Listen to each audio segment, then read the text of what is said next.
For much too long, as you all know, the immigration system has been broken, and it's long past time to fix it. That's why months ago I instructed my team to begin negotiations with a bipartisan group of senators to seriously and finally fix our immigration system. For months now, that's what they've done, working round the clock through the holidays, over the weekends. It's been an extraordinary effort by Senators Lankford, Murphy, and Sinema. The result of all this hard work is a bipartisan agreement that represents the most fair, humane reforms in our immigration system in a long time, and the toughest set of reforms to secure the border ever. Now, all indications are this bill won't even move forward to the Senate floor. Why? A simple reason: Donald Trump.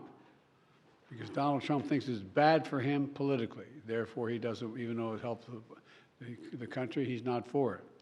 He'd rather weaponize this issue than actually solve it. So for the last 24 hours, he's done nothing, I'm told, but reach out to Republicans in the House and the Senate and threaten them and try to intimidate them to vote against this proposal. And it looks like they're caving. Frankly, they owe it to the American people to show some spine and do what they know to be right. So I want to tell the American people what's in this bill and why everyone, from the Wall Street Journal to the Border Patrol to the Chamber of Commerce, the United States Chamber of Commerce, support this bill.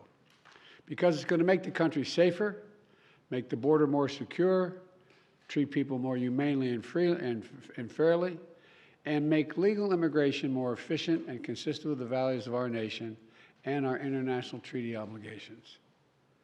It would finally provide the funding that I've repeatedly requested, most recently in October, to actually secure the border. That includes an additional 1,500 border agents and officers to secure the border, to physically secure it. In addition, 100 cutting-edge machines to detect and stop fentanyl at the southwest border. We have that capacity. An additional 100 additional immigration judges to help reduce the year-long asylum backlog. You show up for asylum and the judge is supposed to talk to you. It takes a year to get that discussion going. This bill would also establish new, efficient, and fair process for the government to consider an asylum claim for those arriving at the border. Today, the process can take 5 to 7 years, as you all know. They show up at the border, get a bracelet, told to come back when called, 5 to 7 years from now, in country. That's too long, and it's not rational. With the new policies in this bill and the additional of 4,300 more asylum officers who spend hours, I might add, with each immigrant to consider their claims, whether they qualify, we'll be able to reduce that process to 6 months, not 5 to 7 years. This bipartisan bill will also expedite work permits so those who are here and who qualify can begin work more quickly. That's something that our governors, our mayors, and our business leaders have been asking me for and asking them for. All across the country, they've been asking for this. It'll also create more opportunities for families to come together for business, to hire additional workers, and for the first time in 30 years, this bipartisan legislation increases the number of immigrant visas for people legally able to come to this country through ports of entry. And it ensures that for the first time that vulnerable, unaccompanied young children have legal representation at the border. This bill would also give me, as president, the emergency authority to temporarily shut down the border when it becomes overwhelmed. The numbers are talking over 5,000 people trying to get in one day. The bill, if the bill were law today, it would qualify to be shut down right now while we repair it. Bottom line is, this bipartisan bill is a win for America because it makes important fixes to our broken immigration system. And it's the toughest, fairest law that's ever been proposed relative to the border. Now, it doesn't address everything that I wanted. For example, we still need a path of documentation for those who are already here. And we're not walking away from true immigration reform, including permanent protections and a pathway to citizenship for young dreamers who came here when they were children and who have been good citizens and contribute so much to our country. But the reforms in this bill are essential for making our border more orderly, more humane, and more secure. That's why the Border Patrol Union, which, by the way, endorsed Donald Trump in the 2020 election, endorses this bill. These are the people whose job it is to secure the border every single solitary day. They don't just show up for photo ops like some members of Congress. They're there to do their job. This is the risk, the thing many of them risk their lives doing every single day. And they decided, the Border Patrol decided, this gives them the tools they need to do the job, more personnel across the board. It's also why the U.S. Chamber of Commerce endorsed this bill, because they know this bill is not just good for the border, it's also good for American business and for the American economy. And it's why the Wall Street Journal endorsed the bill, with the headline this morning which reads, quote, "A border security bill worth passing. The Senate has reforms Trump never came close to getting." That's the quote from the Journal. This bill would also address two other important priorities. First, it provides urgent funding for Ukraine. I'm wearing my Ukraine tie, my Ukraine pin, which I've been wearing because they're in dire straits right now defending themselves against a Russian onslaught, a brutal conquest. The clock is ticking. Every week, every month that passes without new aid to Ukraine means fewer artillery shells, fewer air defense systems, fewer tools for Ukraine to defend itself against this Russian onslaught, just what Putin wants. Ukrainians are fighting bravely. You know, many of you look around the room here have followed me in this for a long time. I pulled together a coalition of over 50 nations to support them. On the phone, talking to these leaders. We unified NATO. Remember when we first came to office? NATO was well, they're all together and actually increased the size of NATO. We can't walk away now. That's what Putin's betting on. Supporting this bill is standing up to Putin. Opposing this bill is playing into his hands. As I've said before, the stakes on this fight extend well beyond Ukraine. If we don't stop Putin's appetite for power and control in Ukraine, he won't limit himself to just Ukraine. And the cost for America and our allies and partners will rise. For those Republicans in Congress who think they can oppose funding for Ukraine and not be held accountable, history is watching. History is watching. The failure to support Ukraine at this critical moment will never be forgotten. The position of the MAGA Republicans can be characterized by the New York Times headline. First, and this is the headline, it reads, "Trump first, Putin second, America third." That cannot pertain.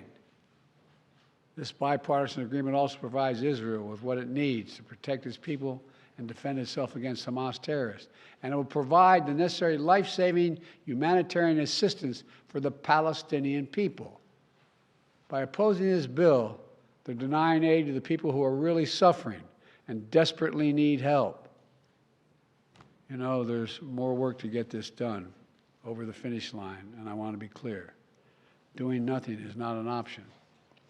Republicans have to decide. For years, they said they want to secure the border. Now they have the strongest border bill this country has ever seen. We're seeing statements about how many oppose the bill now. Look, I understand the former president is desperately trying to stop this bill because he's not interested in solving the border problem. He wants a political issue to run against me on. They've all but said that across the board. No one really denies that I'm aware of.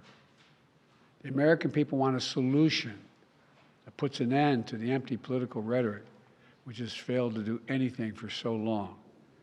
We have to get the resources to the border to get the job done. So Republicans have to decide, who do they serve? Donald Trump or the American people? Are they here to solve problems or just weaponize those problems for political purposes? I know my answer. I serve the American people. I'm here to solve problems. It was just months ago that Republicans were asking for this exact bill to deal with the border, to provide support for Ukraine and Israel. And now it's here. And they're saying, never mind, never mind. Folks, we've got to move past this toxic politics.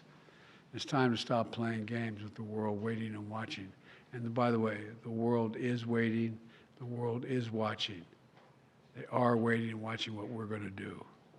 We can't continue to let petty partisan politics get in the way of our responsibility. We're a great nation. It's not acting like a great nation. So I'm calling on Congress to pass this bill, get it to my desk immediately. But if the bill fails, I want to be absolutely clear about something.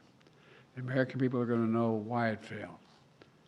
I'll be taking this issue to the country. And the voters are going to know that it's not just a moment, just at the moment, we're going to secure the border and fund these other programs. Trump and the MAGA Republicans said no, because they're afraid of Donald Trump. Afraid of Donald Trump. Every day between now and November, the American people are going to know that the only reason the border is not secure is Donald Trump and his MAGA Republican friends. It's time for Republicans in the Congress to show a little courage, to show a little spine, to make it clear to the American people that you work for them, not for anyone else. I know who I work for. I work for the American people. In moments like this, we have to remember who in God's name we are. We're the United States of America. You've heard me say it many times. There's nothing beyond our capacity if we do it together. We're right on the verge of doing it together. I hope and pray they find reason to reconsider blowing this up. May God bless you all. May God protect our troops. Folks, you're going to ask me questions. Hang on a second. I'm going to be back on Thursday. I don't want to prejudice what may be going on in negotiations now. So I'm not going to be answering any questions of this. I'll be back Thursday to stand here with you and answer all the questions you want about this issue. Thank you. What needs to get done for the hostage deal to get resolved, sir?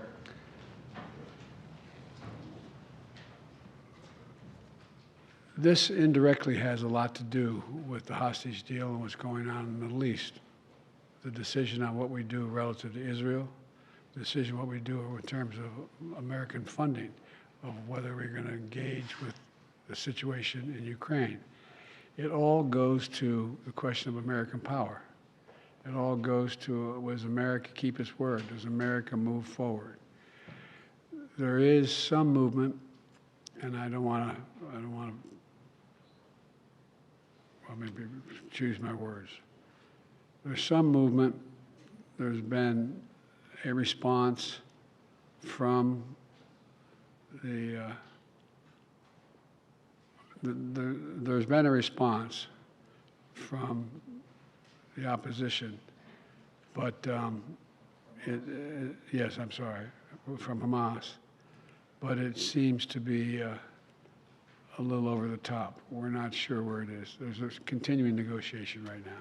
Mr. President, if this bill fails, would you consider supporting something separate that just addresses Israel or Ukraine? I'm not going to concede that now. We need it all. The rest of the world's looking at us, and they really are. Mr. President, trust this Congress? Does not have immunity, Mr. President. Your reaction to that ruling?